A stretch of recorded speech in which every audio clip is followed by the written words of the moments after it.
Hello everyone, hope you hear me well. We are starting this session a little bit delayed, but I think we are ready to take a seat and kick off. So welcome everyone.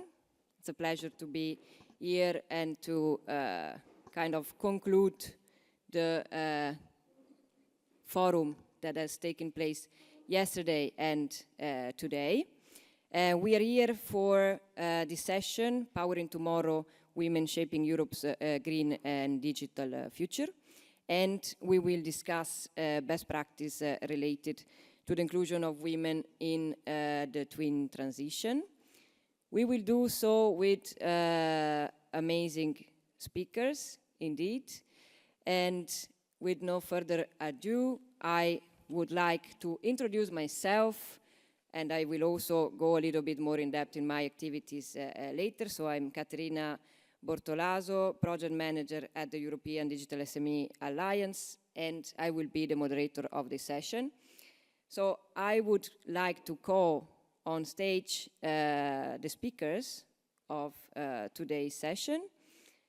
So Chantal Lamont, Development Advisor at Skillnet Ireland, welcome. Maybe an applause. Diana Philipp, Deputy CEO and Chief Development Officer at JA Europe. Loris Valero Leconte, EIT Community Edu Cluster Manager at EIT Manufacturing. Welcome.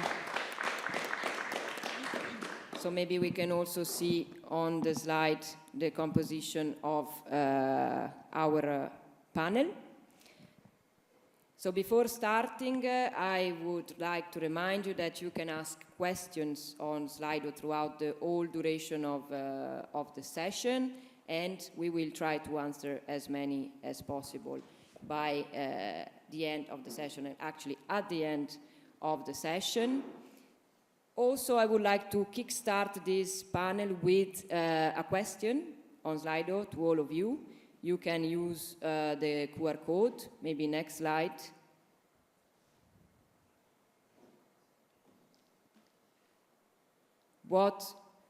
Okay, first of all, join at slido.com, but this is the first question that we would like to ask you to kickstart this panel. What would you like to get out of this session today? We will answer to this right after our keynote speech.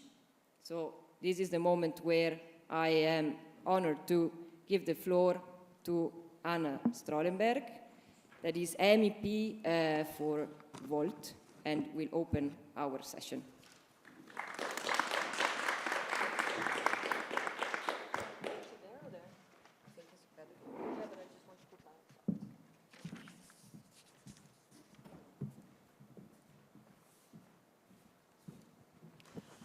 Hi everyone, it's great to be here with you. And before we get started, I want to ask you to picture something in your imagination. So picture a room with a few people. Maybe in the room there's a civil engineer, a data scientist, and an electrician. What do you see? What are those people wearing? What are they doing? But mainly, who are they? And now I assume that in this room of people that really want to advance gender equality, you maybe think different, but in general, most people will think of a man. And this is a gender stereotype, but these stereotypes, we encounter them every day. And they also make sense, because if we look at the current workforce, 80% of the people working in the energy sector are men, and 75% of the people working in ICT are men. But if we want to change this, we have to do something about it. And within the EU, we really want to foster the green and digital transition, which is amazing because it offers a lot of opportunities. But we have to make sure that this transition is an equal one and an inclusive one. Because we know that within the renewable energy sector, by 2050, there will be 29 million jobs. And within cybersecurity, we're already missing 300,000 people. So let's make sure that women are included. And today in the panel, these people will highlight great examples. But before we go there, let's set the scene a bit. And I want to do that by telling you a story about my niece. My niece, her name is Nico, and I became an aunt a year ago, and I'm extremely proud of Nico. And I can really picture her future already in front of me. Now she's 1 year old, soon it will be Christmas, and I was thinking about what kind of gift I should give her. And I went to the shop to buy a gift, and there I saw, you can maybe guess, all these toys for girls. You had makeup sets, kitchen sets, dolls, Barbies, all centering around beauty, about care. And then for boys, there were race cars, robots, all centered around competition and getting smart. And you might think that these differences are trivial, not that important, but this is already the first time that young people encounter gender stereotypes. And it has a way of sticking with them. Well, my niece is not ready yet to go to school, but in a few years she will go to primary school. And there, I'm afraid she's going to encounter some gender stereotypes as well. Because for a long time, we thought that boys were more inclined to do subjects such as science, maths, and we thought they were better at it. But now research shows that biologically there's no reason for there to be a gap, but there still is a gap. So how does it come? Because if we look at the statistics, in the beginning in primary school, boys and girls perform the same. But then if you look at the age of 9 to 10 or 15 to 16, there is a gap. Of course, there are differences in how boys and girls think, but in general, there should be no gap. And we see that in general, it's societal expectations, also the unconscious biases of teachers that push boys into those subjects and girls less. So if a teacher tells you that maybe you should not pursue a career in ICT, then you won't. So if we want to change this, we should start already at the educational system. Also in universities, we still see that 90% of all graduates in engineering, manufacturing and construction are women, but 19% is not a lot. Then, if you finish your graduation, if you follow a study, then you would say, okay, maybe now you're ready to enter the job market. And I see my niece Nico being a super genius in cyber, I'm sure of it, but still she will face some barriers. Because once you enter the job market, there is a gender pay gap. There is a care penalty. Women often take upon most of the chores within the house, take care of the children, for 39 hours a week, whereas men take up 20 hours a week of the work at home. So there's a big division there. You also see that some fields are very much male-dominated. And me entering politics as a woman, I experienced it myself. I always thought that politics was not something for me because I wouldn't thrive in this environment where I have to put my elbows out. And this is really the image I had. And if I had more role models, maybe it came earlier to me.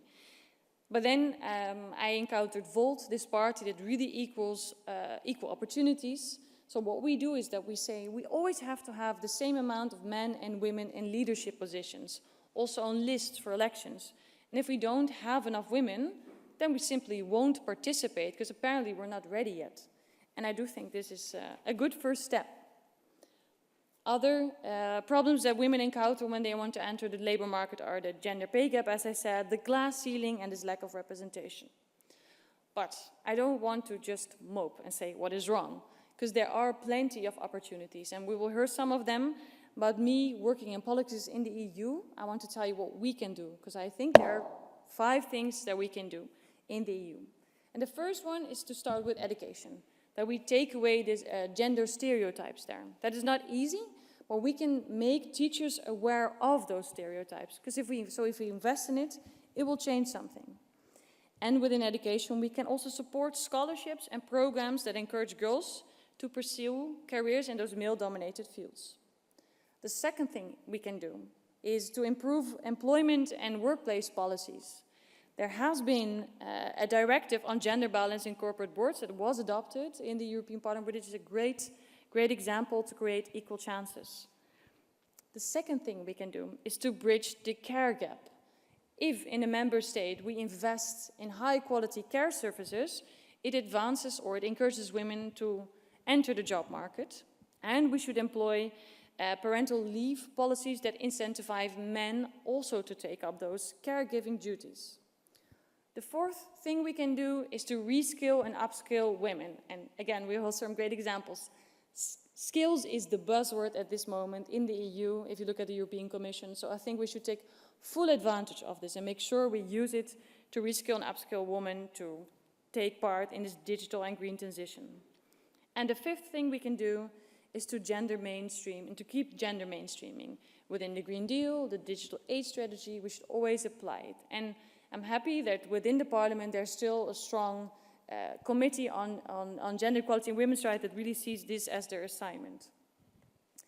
And if we do so, there will be large benefits, not just to make our society more inclusive and fair, but there will also be economic growth. And it is estimated that our GDP, European GDP, will rise with 3% by 2050 if women are included in this transition. Companies will have better leadership if women are in boards. They will have more innovation, better decisions, because they have a diverse group of people. We can create better and safer online environments, because it's often women that suffer from online gender-based violence, and by including them, they can give this perspective. So to conclude, I really hope that we want to accelerate this green and digital transition, but we will only succeed if it is an inclusive transition. And I hope that we, within companies, as policymakers, as politicians, can really see this as our shared goal, and that we can work on it. And I would look forward to working with you as well in my mandate and to get some advice on how we can do this even better. And lastly, if you have some advice on what kind of gift I have to give my niece to make her this super cyber genius, I'm also very happy to hear your ideas. Thank you. Thank you, Anna. Thank you very much. I think most of us, I see that our audience is mostly made of women, of course, not only, and luckily, because I think it's also important that these conversations are made with everyone, but I know that many of us also in the audience have seen themselves also in the barriers that you have described in your opening speech, but at the same time, as you were saying, there are also a lot of opportunities in this historical moment, and we need to chase them in a way that ensure the participation of women. So that said, maybe we can also have a Slido results for our question. Okay, so indeed, what is expected from this session is to talk about the digital and the green transition with a focus on gender equality, which is exactly the topic of this session. But I also see mainstreaming, which is something that Anna Strollenberg just mentioned. I also see workplace. I also see AI, which I think can also be an interesting topic in this, so new technologies and how to ensure that also women have the skills to use new technologies. So thank you very much. Of course, the Slido is still ongoing for the questions that we will ask at the end of the panel. I see we have already received some, so I would now officially kickstart our discussion. So first of all, I would like to introduce myself. As I already anticipated, I am project manager at the European Digital SME Alliance, and in my daily work, I mainly deal with digital skills. For the European Digital SME Alliance, that is the largest network of ICT SMEs in Europe, counting more than 40,000 SMEs. In my work, as I was saying, I mainly deal with digital skills in different ways. So the first way is indeed coordinating the digital large-scale partnership that is a European initiative within the Path for Skills that gathers all the stakeholders that are committed to upskill and reskill the European workforce according to the digital decade target. And this is very relevant for today's discussion because, as you know, in the digital decade targets, we aim at having 20 million ICT specialists by 2030, which is, of course, a very ambitious target. But also we aim at gender convergence. So this is part of the goal of the 20 million. We need to remember that. So half of them should be women. And then we also coordinate a project that arises from the Digital Large-Scale Partnership, that is Digital for Sustainability. That is a project that aims to upskill and reskill ICT and sustainability professionals for a number of 1,000 in the 4 years of this project. And I think this project is very relevant for today's discussion because it starts from the acknowledgement that there is no green transition without digital technologies that are clean. And to have clean digital technologies, we also need skilled workers that are able not only to use them, but also to develop them. So we need to also be innovative as European on this aspect. And indeed, as I already said, we need to skill women as much, at least as much as men. So, with this introduction, I would also like to know more about the initiatives of the speakers that are present in this room. As you can see, there are QR codes for all of the initiatives that are mentioned. You find them in the slide. But now I would like to hear from our next speaker, that is Chantelle Amon from Skillnet Ireland. So would you like to present us your main initiatives within Skillnet Ireland? Perfect. Thank you so much, Katerina. And it's so lovely to be here today. I think the energy in the space has just been electric over the last 2 days. And thank you so much, Anna, as well, for a fantastic opening speech. And hopefully we'll touch on a couple of those points later on today. But what I would love to discuss with each of you in the room here is just bringing your awareness to, at the moment, technology is what we're going to look at. So we are at a critical crossroads in the technological transformation. And as Anna mentioned, there's also a huge skills shortage. So I'm here today on behalf of Skillnet Ireland to talk about one of our programs which is really driving women in the tech sector through the Women's Reboot program. And just to give, I suppose, a little bit of context to people in the room who may be unfamiliar with Skillnet Ireland, but we are the business support agency of the Government of Ireland. So we're dedicated to advancing workforce talent development and to increase the competitiveness, the productivity, and the innovation of businesses and individuals. So we actually have over 70 business networks, and they range from all different sectors and also regional networks as well.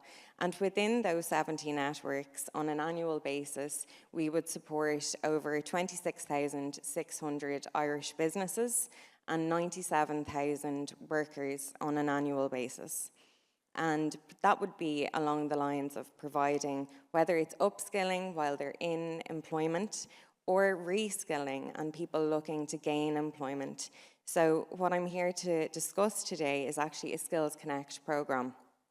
And our Skills Connect programs are around employment assistance, so that's getting people back into the workplace. And our approach is very enterprise-led, innovative and forward-thinking.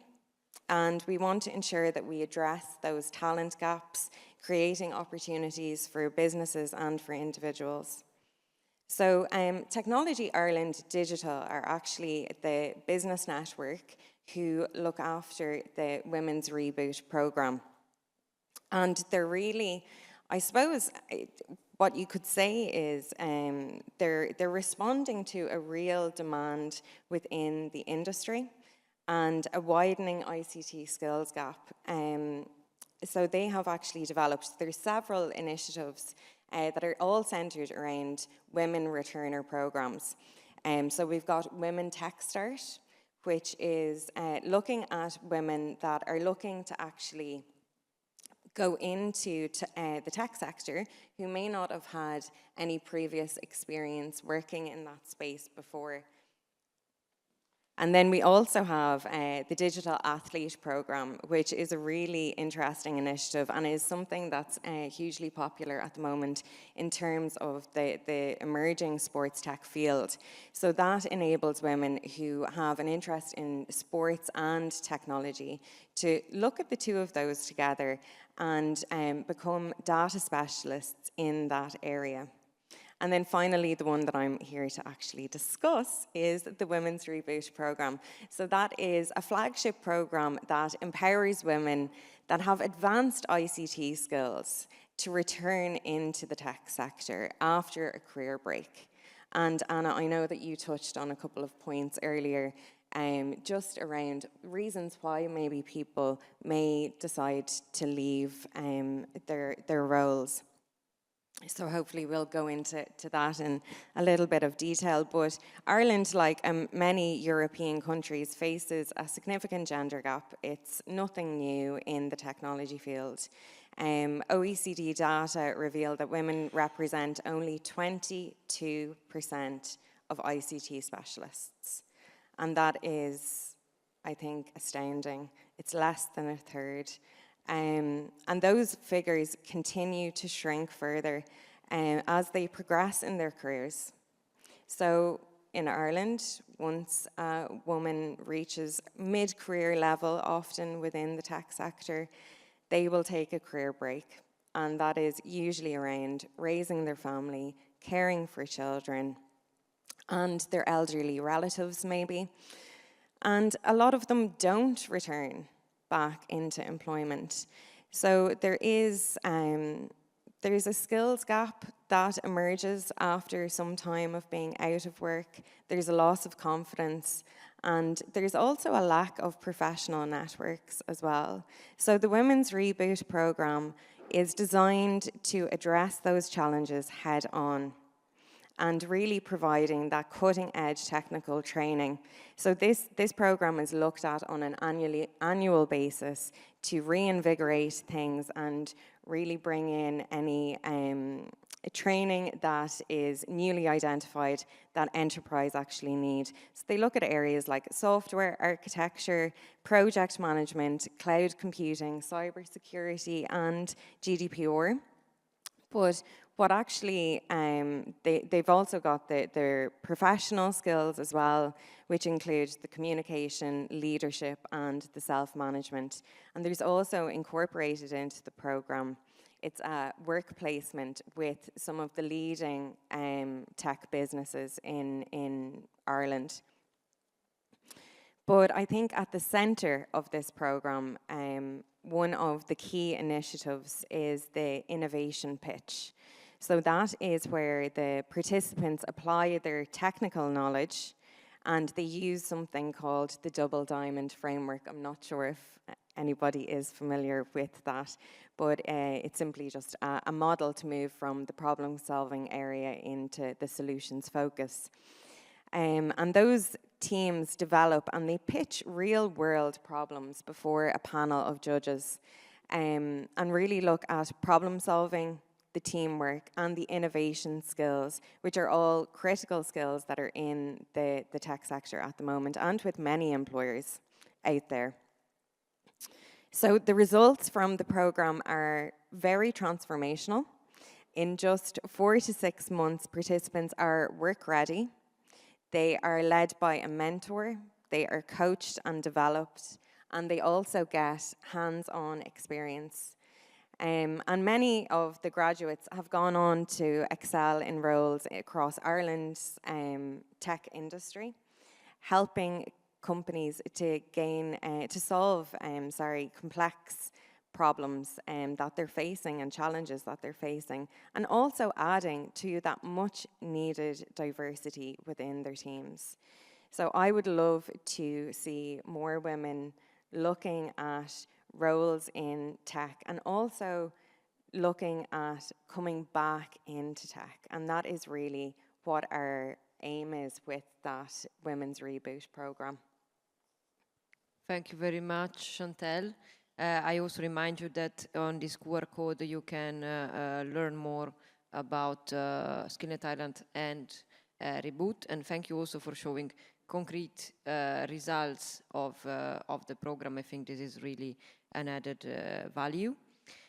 And now it is time to also hear from JA Europe.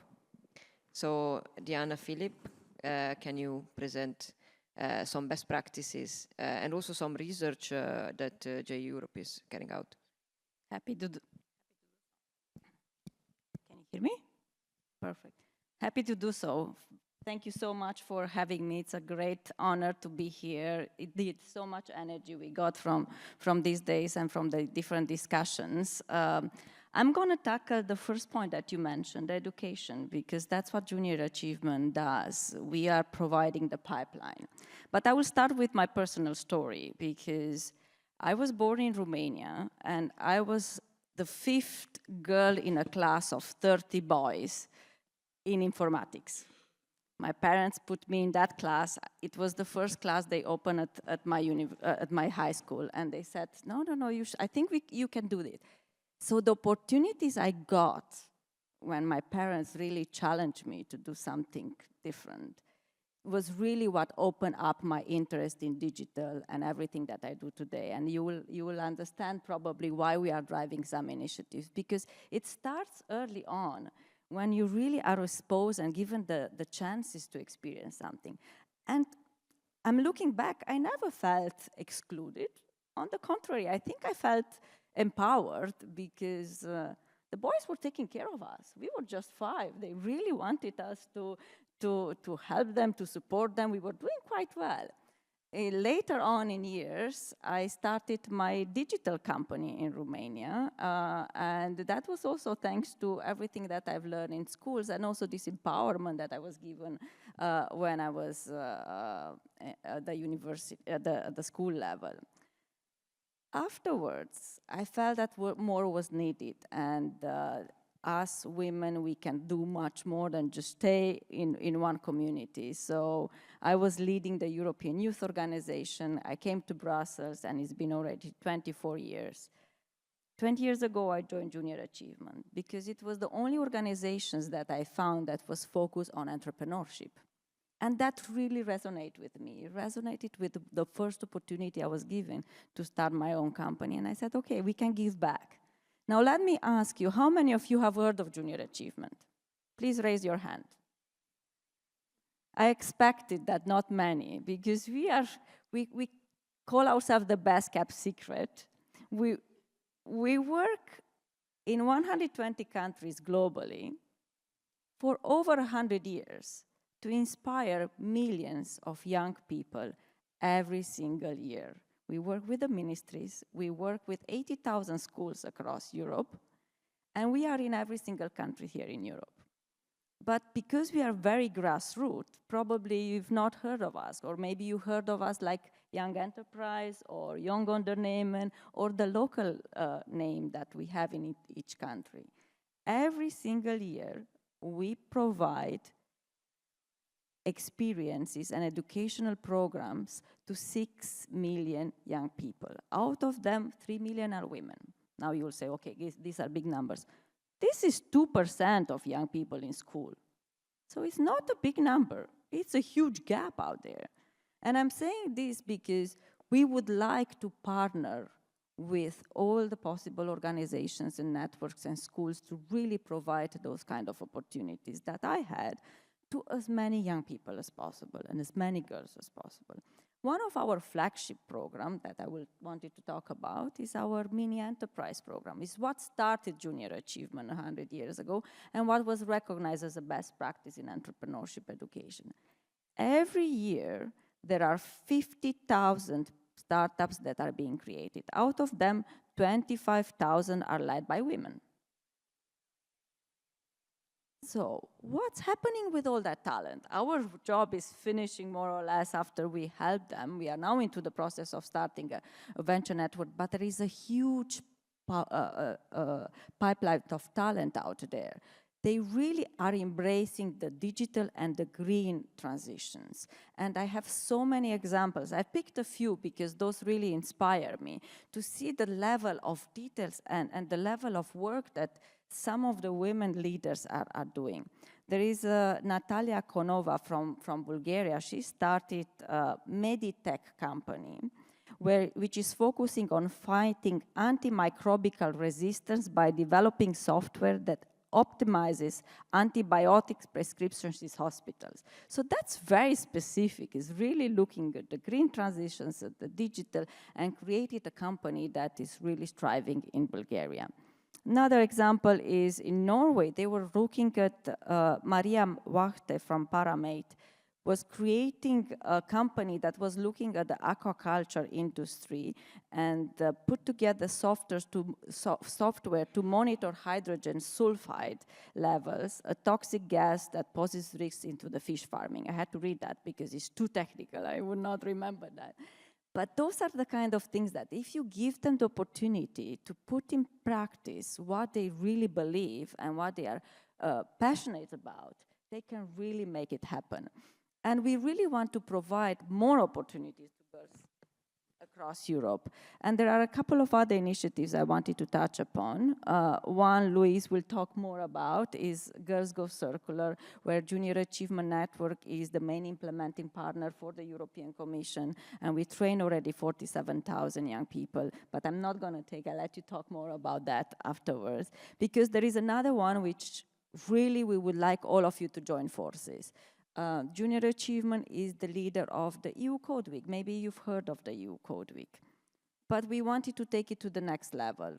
We want to empower and get ready because we cannot do it alone. We do it with 45 partners and we want to really work with many more.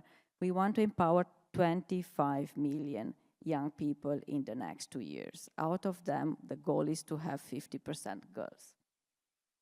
So that means 12 million girls. You will say, guys, you're crazy with these numbers. Well, if we do not do that all together, we will not reach the gaps that you were mentioning at the beginning. So I think we really need to join forces. So we put there a huge ambition because we want to partner with all of you and see what is missing in that pipeline to really provide the digital skills that are needed for Europe to thrive and be more competitive. So that's a call to action. But another one which I'm very, very adamant about, we know that, I mentioned to you that 50% of the startups that are created are led by women, 50%. So you have to imagine they are 18, 20 years old, they started their companies. In reality, when they grow older, that startup rate goes to 10%. So they have all the potential, they have all the ambition when they are young. Later on in years, while years pass by, that startups is only 10%. And if you look at how many CEOs are women globally, that's only 8%. So what can we do to keep that ambition of 50% for all the levels, both for entrepreneurship and for women CEOs? So I think this is a call to action. What is really missing that we all need to work together to make sure there is, you mentioned, a systemic change. Maybe we need policies to support women in leadership. We need cultural, corporate cultures to break these barriers. And we need lifelong learning and educational programs to guide them throughout the process. So that's my call to all of you today. How can we move from 8 or 10% to 50% and really create a movement where women are more visible and taking actions both in entrepreneurship and in the workforce? Thank you very much. That was, I would say, also an example and a reflection on mainstreaming. So how do we apply this view to every sector of life? So how do we ensure that women are represented equally than men in all sectors? That is a big question. Of course, today we're gonna hear some best practices, and I also appreciated that you started from your own personal experience. I think that's always something that adds more interest and more details to what you're presenting. So thank you very much, Diana. And you mentioned indeed a project that you are carrying out with EIT Manufacturing, that is Girls Go Circular. So maybe, Loris, you would like to tell us more about that and also about other initiatives that EIT Manufacturing is currently implementing. Well, thank you. So indeed, I will talk about Girls Go Secular, but I would like to talk about it for the end, you know, like the cherry on top. So I initially wanted to talk about deep tech because this is one of the hot topic, I would say, for the European Commission. This topic was brought a lot lately. And at EIT, so the European Institute of Innovation and Technology, we created an initiative called the Deep Tech Talent Initiative, which aims to train 1 million people in deep tech by the end of 2025. And a study has been recently published that has been done by the EIT and all its partners, realizing that out of all the startups and all the companies in relation to deep tech, only 25% were actually having a woman as a CEO. But on top of that, when it comes to the fundings for, let's say, deep tech startups, the fundings were going to only 11.4% for startups led by women. And in my opinion, this is kind of scandalous, I would say. So EIT's mission is really to strengthen the ecosystem and to really connect all the various actors within Europe between educational areas, startups, companies, and also research centers. And within our own ecosystem, actually, we have what we could call decent numbers, with 40% decision makers being women, 45% of our graduates are from EIT labeled program are women, but on the other hand, we have only 27% of CEOs, companies participating to EIT activities that are women, which is technically better than the 8% you announced earlier, but which is still not great. So actually to support this, we have various programs, for example, Supernovas, trying to support women into getting access to fundings. We have Strada to support women in the manufacturing sector, or EWA for the agri-food sector. And finally, the Deep Tech Talent Initiative that I talked about, that signed recently a memorandum of understanding with Women Tech EU to actually connect the different sectors and to find compromises to give women the possibility to have access to those fundings, as their innovation is actually great and necessary for the future of Europe and for the future of science. But indeed, so actually another program that we are really proud of and that we are working closely with GA is Girls Go Circular. So this program has been created 4 years ago and aims to train girls between 14 and 19 years old to innovation and to become, let's say, to develop a mindset when it comes to entrepreneurship and innovation. In my case, as I'm working for EIT Manufacturing, the 3 modules I'm in charge of are fashion and circularity, robots, and smartphones and mobile. And basically, this platform really aims to give entrepreneurial mindsets, also, let's say, skills for the future with deep tech components into it regarding artificial intelligence, quantum computing, and various other aspects for circularity for the girls and their skills for the future. And actually, I have one example of an alumni of Girls Go Circular, which I think is pretty amazing. Maria Metodeyova, who participated to Girls Go Secular, and the year after was selected to participate to a competition organized by NASA in Texas, in the United States, and she actually won. She's only 17. What was I doing when I was 17? Honestly, I cannot tell you, which wasn't that long time ago, well, let's be honest. But technically, Girls Go Secular is a really, really effective program. And just this success story and all the other success stories that are coming afterwards. Right now, we just had another competition, and the winners actually created basically a program to use AI to treat women diseases, because as you know, medicine has been made for men mostly, and the symptoms are completely different, let's say for a heart attack, between a man and a woman. And basically those girls, once again 17 and 18 years old, are using AI actually to find a way for treatment for women and analyze the symptoms beforehand. So if you need more information, of course, you can talk to me afterwards. Some of my colleagues are also around. And but those programs and the involvement of women in the future for innovation, deep tech, research is absolutely essential, as they have the tendency of thinking forward and thinking about sustainability, thinking about green transition, when men tends to be more about business and profit. We need both. But I really invite you to keep your mind open and to help us, I would say, with this mission. Thank you.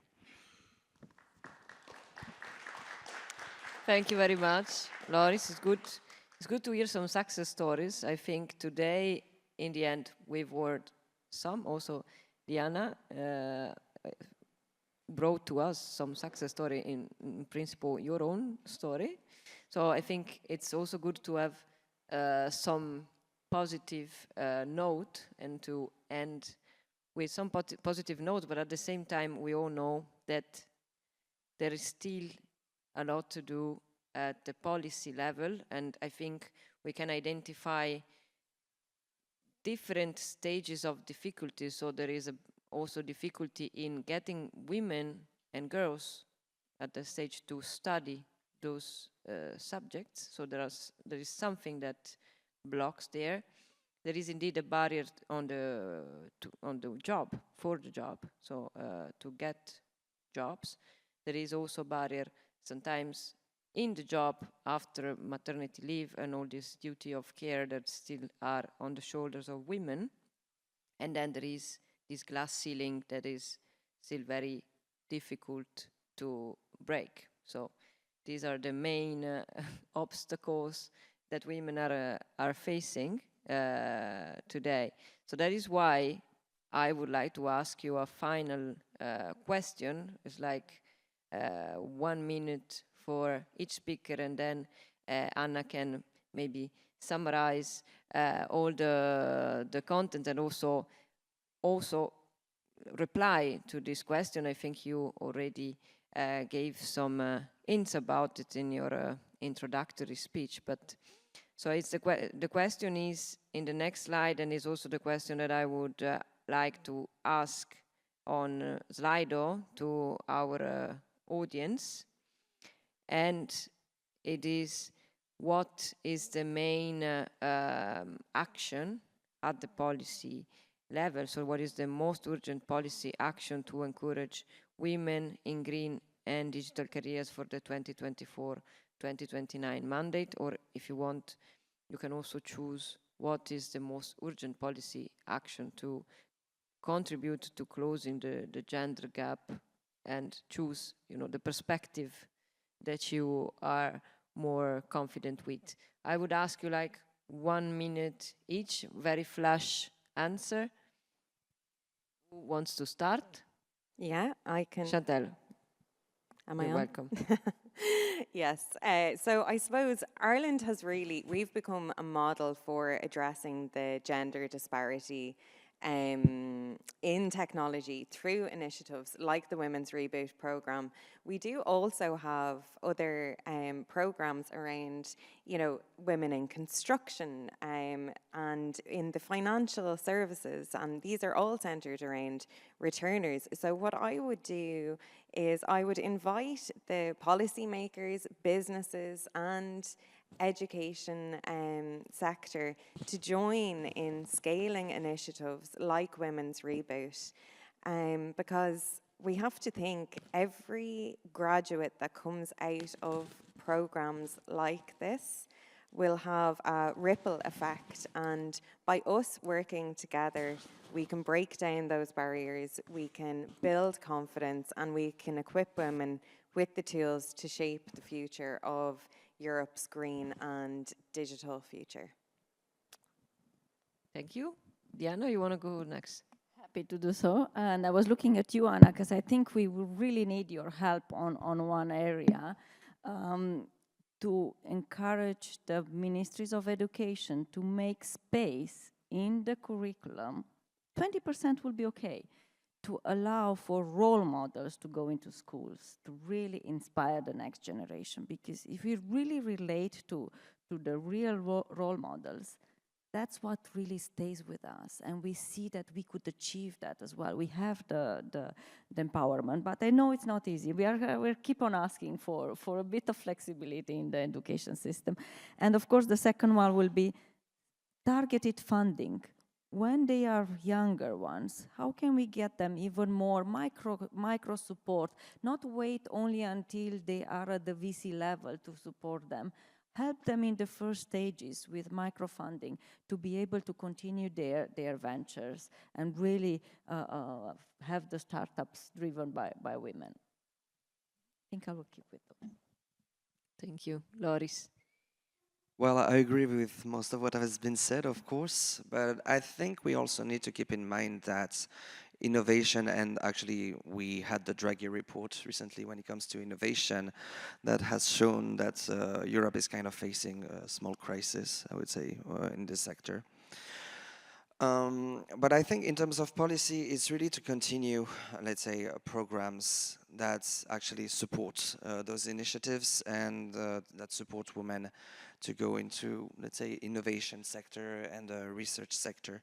But also, one last thing is really to keep in mind that there's a gender gap, but there's also a geographical gap between countries within the EU, that women in some countries are even less, let's say, successful than other countries, and that we need to address that, and also to support them and really give them the opportunity and the freedom to actually express themselves and make innovation happen. Thanks, Loris. Thanks all the other speakers. So I think in the end there is a lot that is also cultural that we need to fight and to change. So there is a long way on this, and also with role models can play a big role, as Anna was saying at the beginning also of this session. I think maybe Anna, you have something to add on that. Is there any policy in particular that you think should be implemented at the European level to try to encourage women to participate more in this transition, but also in general to close the gender gap? Yeah, thank you. I think, as we heard, there is no quick solution, to be honest. There's all these different phases. We have to look at how we, at our educational system, and then at encouraging people to go for certain degrees.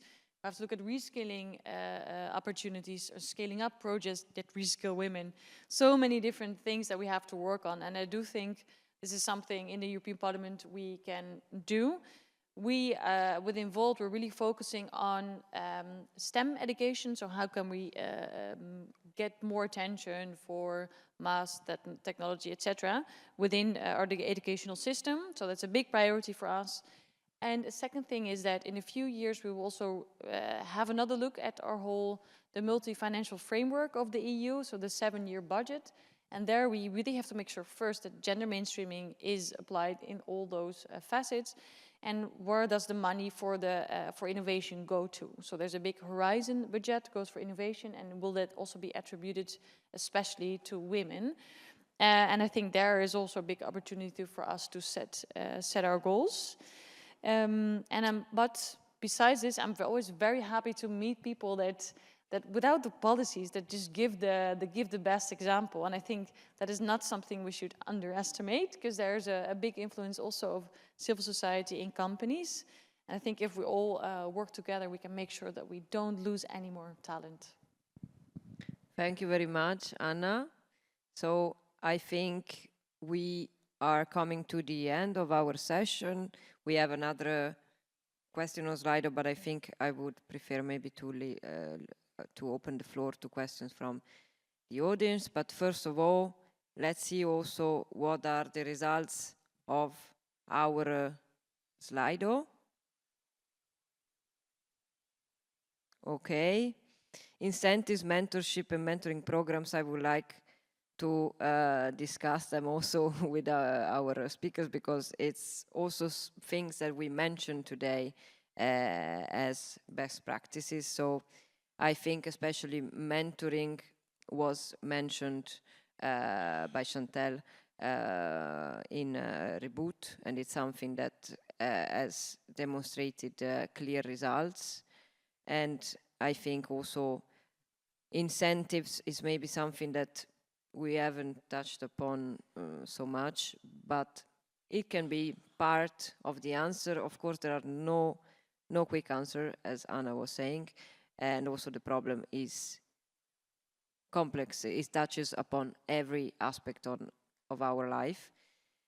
So I would like now to thank all the speakers and to maybe open the floor for questions. We also have some questions from the Slido that I have here, but I don't know if before that there are some other questions. Hi, thank you. Sorry, I was having problems with Slido. My name is Fiona. I head up women's health at DSW. We're a global health NGO.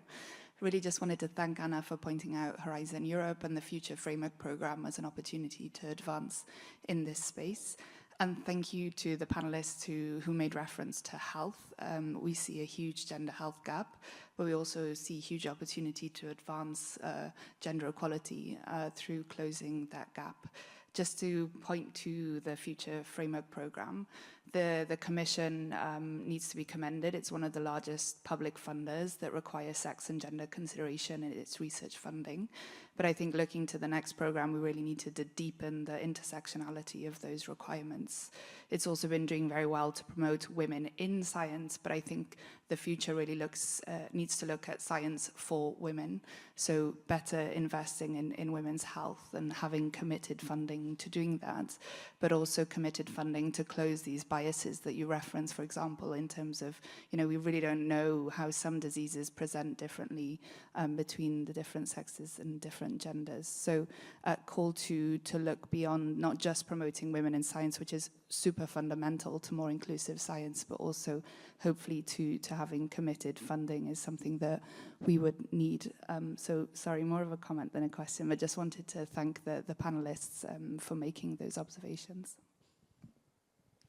Thank you very much. I think it also reconnects, so I think also funding is part of it, funding at the European level, and there is more and more interest in that I see from the European institutions, so there is more and more an eye on this. I see another question. Thank you. Amazing speeches. Thank you very much. Belgium Equality Institute. I did the same project several years ago about reskilling, upskilling women in science. But I do recognize all the policy we need on that point, education and everything. But I was confronted with the fact that we needed to reskill and upskill the companies.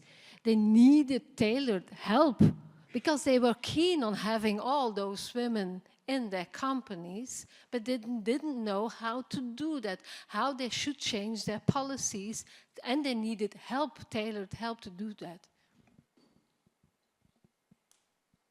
Thank you so much for that question. I am happy to take it. I don't know if it's directed at me, but yeah, I think that's such an important aspect that we need to take into consideration is that education piece for businesses. And actually that Women's Reboot program that I spoke about earlier, they actually take time to educate those people in the HR department, in all of the different departments, as to how to deal with people coming back into the workforce and make sure that they have the right support, that they don't feel that they're on the back foot when they do actually step through the doors, and that they feel empowered to take confidence in their abilities and in what they can do.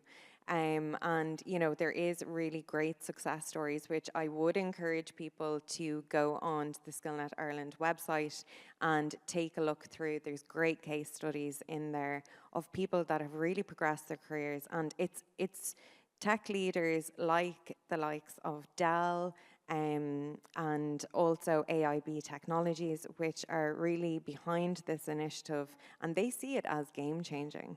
So, you know, it's an all-round approach. It's a holistic approach that we do need to take. Thank you. To give an example from our Skills for Retail, which is the first blueprint on the Pact for Skills for Retail, because I've been really, really pleased.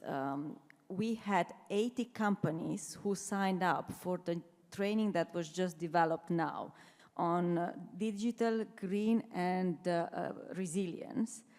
And so the target was to have 400 people train in a year.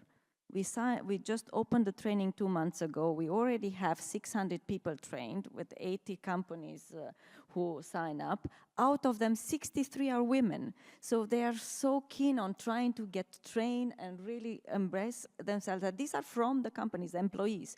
It's upskilling and reskilling, what you are saying. So it's a great best practice. And you were talking about the EU funding. Indeed, this is a funded project, it's a blueprint project, and it really shows that it works. And it's very, very needed in order to advance the upskilling. Thank you, Diana, Chantal, and thank you for the question. I think one last question, and then I would invite all of you to join the auditorium for the closing of the forum. Well, thank you. I will try to be brief. So Marco Chiapuzio from European Commission, DG NEAR. I was before working on digital transition and also covering the energy security, currently working on CSO, and particularly also covering gender. So a little bit horizontally covering all those sectors, but specifically for the Western Balkans. Two, let's say, comments that I would like to make. First one, putting together digitalization and clean energy, or anyway, green transition is not really, I would say, that wise, in the sense that they are completely two different sectors, and despite having the same gender gap, they are not maybe having the same root causes for that. Again, I think that putting personal experiences was great, so thanks for all the inspirational works from Anna throughout the panel. I will try to do the same too. When I joined my unit, basically there was the breakout of the war in Ukraine, so basically the energy crisis immediately broke up and energy became my first priority. Then of course the new mandate, the digitalization, so the digital transition that was much more horizontal and again focusing on a completely different sectors. That's why I'm saying putting them together maybe is not really that wise in terms of finding, let's say, a right path that connects both sectors. We work with DIT, we had also consulted the Alliance, the SMEs Alliance for EU for Digital, for example. And those two sectors demonstrated they have really specificity that maybe have also to do with personal inclination. So any one of us has a personal taste for work, for personal growth path, and maybe they cannot be put them together. Digital is more horizontal, and of course it can space from health, as was mentioned before, to green, to whatever sector of life we basically touch upon nowadays, because it's really horizontal. The second element that I would like to bring to the attention of the panel, up to now we spoke specifically of Europe. If we look just outside, I'm not speaking about Africa, South America, so countries that usually are dealt as third countries, but those that basically we consider as future hopefully European member states or neighborhood countries, the gap is still huge.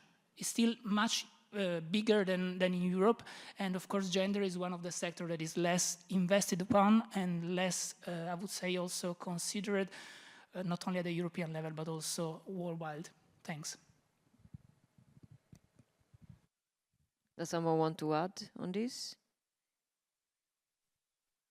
Thank you very much. I think it was an interesting point. It's true that now that there is a digital and a green transition, we often face them together. I think to some extent it's true that they are two different sectors, and especially that the digital has its own specificities and its own barriers to also to women, I have to say, and it's also transversal, so it also covers indeed the green itself. Maybe for the green we can also have another perspective, since it's a kind of a new professions. We can also see some different trends, and we can also see if they will be somehow more attractive also for women. I am curious to see that, to be honest, and if anyone would like to add some data of women in the sustainability sector, indeed, we would be more than welcome to know about that. So, thank you very much, all of you, for your intervention. Thank you, Anna Strollebank. Thank you, Chantal. Thank you, Daniel. Thank you, Diana. And also thank you, Loris. And thank all the audience for being with us. You will find all the relevant QR code in the presentation, and I would invite you to join the auditorium for the concluding remarks of the forum. Thank you very much.